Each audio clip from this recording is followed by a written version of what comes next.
Okay, Noir Chocolate, take one!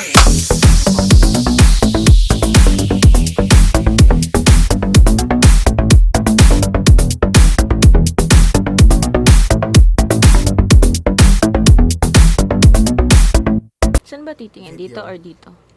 Dito. Kala ko dito.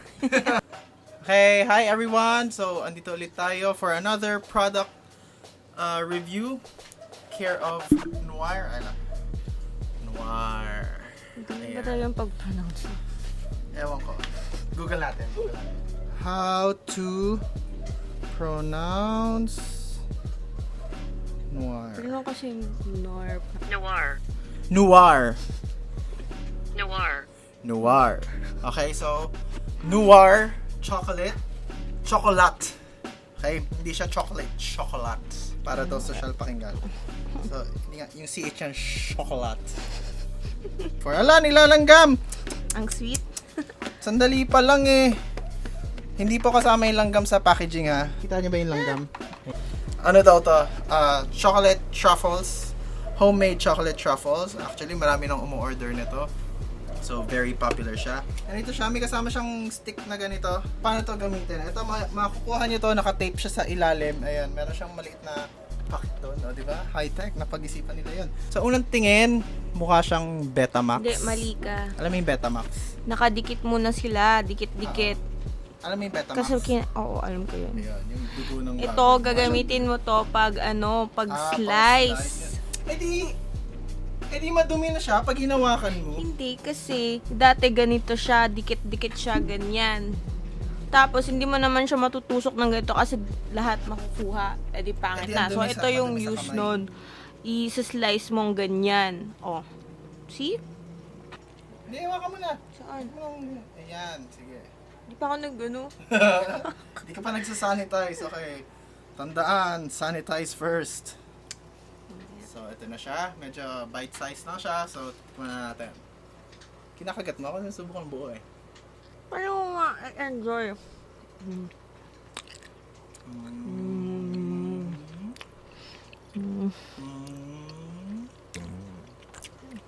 Actually, ano siya,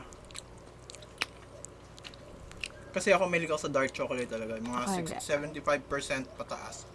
Mahilig ako sa mapait. Hindi ako mahilig sa mapait. So, yung unang bite, mapait siya kasi may cocoa powder. Pero habang nag-melt siya Hindi sa daw yun bibig mo, cocoa. Cocoa. Sakto sa chocolate. So, yung cocoa powder, yun yung unang pait na malalasa mo. Tapos nagme-melt siya sa bibig mo. Habang nagme-melt, tumatamis. Habang natunaw, natamis. Yak, tamalsik pa dito sa mic. Well, masarap siya. Ang problema ko lang dito, baka maubos mo yung isang box ng isang kainan. Naubos niyo na yung 2 boxes. Nakaubos ako ng 2 box nito. Kung maging critical ako, more on the powdery rough side siya kaysa yung creamy. Pero hindi ko naman sinasabing hindi siya masarap. Masarap siya, pero may ano lang siya. Mas may texture kaysa dun sa mga ibang na-try ko. Kadiri ka. Kadiri ka. Ganyan po ang effect ng ng Noir Chocolat. Kakamay ka. Okay, so Kumakatok. ha? Wait lang guys, wala daw internet.